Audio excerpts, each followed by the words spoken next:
is 5 Minute Friday, and I'm going to tell you the tale of our recent adventures in Langkawi Island, Malaysia. When you live in Indonesia, like we do, sometimes you have to leave the country to go on what's called a visa run, where you leave the country to some other country, generally Singapore or Malaysia or Vietnam or wherever, and then you come back in, and it restarts the number of days that you can stay in Indonesia. So we went somewhere we'd never been before, which is Langkawi, Malaysia. And I only ever heard about Langkawi because there's a cycling race there called the Tour de Langkawi. But I didn't know anything about it.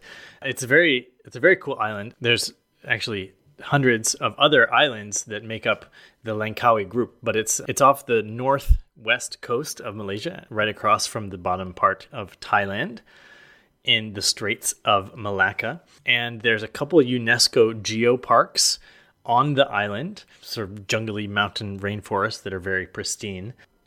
And so we spent a few days staying on Langkawi, and we stayed at this resort called Temple Tree Resort. And it's part of another resort called Bantan Resort. And it's a very unique place, and probably this is the most interesting part of our trip. We stayed in a 100-year-old colonial house built by Arab goldsmiths. Originally, the house was in Penang, Malaysia, and it was bought and reassembled at this resort in Langkawi. And all the other houses on the property of Temple Tree are colonial houses from 80 to 120 years old that were sort of purchased to preserve the heritage of these colonial properties, either British, Chinese, or Arab colonial houses. And then they were reassembled at Temple Tree. So it was a really unique vibe. And one thing that happened was that we slept 12 hours as a family our first night there. And this almost never happens. Someone is going to wake up early for the baby's going to cry, or I've got a business call, or something's going to happen. So it's very rare that we all get to sleep. And it was super peaceful and dark and relaxing. And I told the owner, I said, wow, we slept so well in this house. And she said, all the guests say that they sleep so well. Maybe it's because of the cats. And the other part of this resort is that the Temple Tree section of the Bantan Resort was created simply to support the animal shelter that is the owner's other pet project. So 50% of the profits from Temple Tree go to what's called LASSI, the Langkawi Animal Shelter. And I thought, wow, it's so amazing that, we talk about businesses with purpose. This business was founded clearly with the sole purpose of supporting financially the animal shelter. So the resort originally, Bantan, was actually a restaurant in Kuala Lumpur, the capital of Malaysia. And they opened a second restaurant, which then grew into Bantan Resort in Langkawi. And then later they added the Temple Tree Resort. So on our first day, we had to tour all of these other old colonial houses that didn't have guests in them. So there's a really cool Chinese house that was right by the pool. There was these used to be sort of worker stables. They were now converted into individual apartments. And all of these have period rugs, antique furniture, wooden bathtubs, really great period style decor in all of these houses. So the resort itself really was the centerpiece of our time in Langkawi. We spent probably half of our time there. And we were staying right next to Pantai Cheneng Beach, which there's tons of people jet skiing around, paragliding.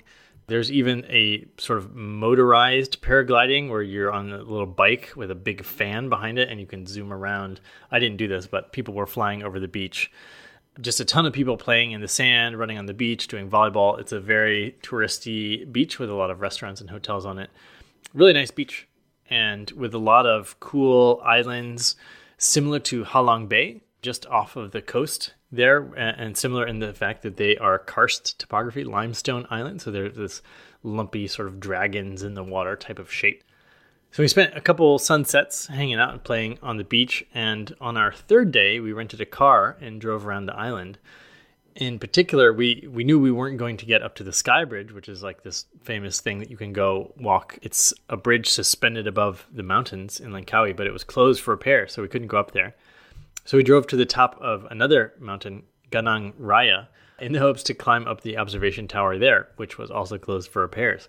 But we did find, randomly, I was going to see if I could catch a view, and I found this flight of stairs leading down the side of the mountain. I said, oh, maybe these stairs go to a place where I can get a better view. So I started going down the steps, went down like 20 steps, and I saw that the stairs continued, and I went down another 50 steps, and they just kept going. So I just kept going, and I went down 700 steps and then back up 700 steps, and I thought, oh my gosh, it took me half an hour, and Heidi was waiting at the car at the top, wondering probably what the heck I was doing.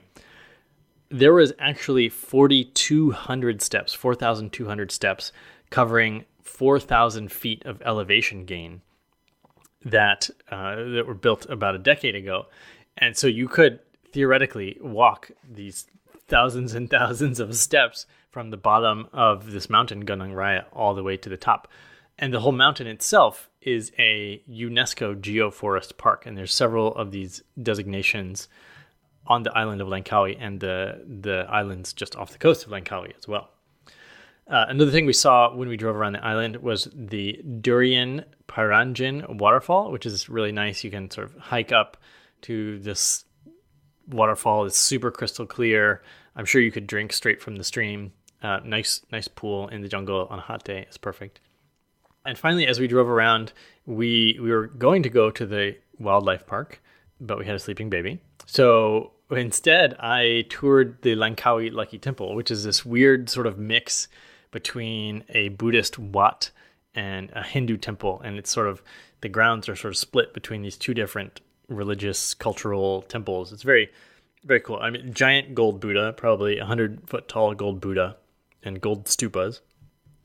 And overall, just very interesting. And touring the island, we got to see, the karst landscape where there's a lot of caves and waterfalls, and so, of course, bats.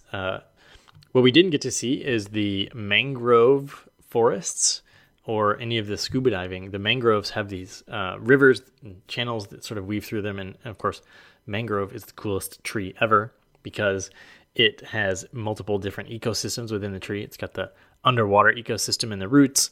It's got the above water ecosystem for terrestrial animals, and then the sort of foliage for avian flying type of animals. So mangroves have always been my favorite tree. And in general, the roads and the infrastructure is pretty good. It's easy to get around the island. Driving, the population is much lower than Bali. So I was expecting it to be somewhat similar. Bali is about 4 million and Langkawi is less than 100,000. So a huge difference in the concentration of population and in the size of the island itself. So if you have a visa run to do, or if you want to spend a week at a tropical paradise, Langkawi is a really awesome place. And there's way more to explore than we were able to do in just a few days. So let me know if you go. I'd love to hear your own adventures. And if you want a totally unique experience, check out Bantan and Temple Tree resorts. It's unlike any other hotel that we've stayed in. That is all for today's episode. Now it's your turn to go out there and be adventurous.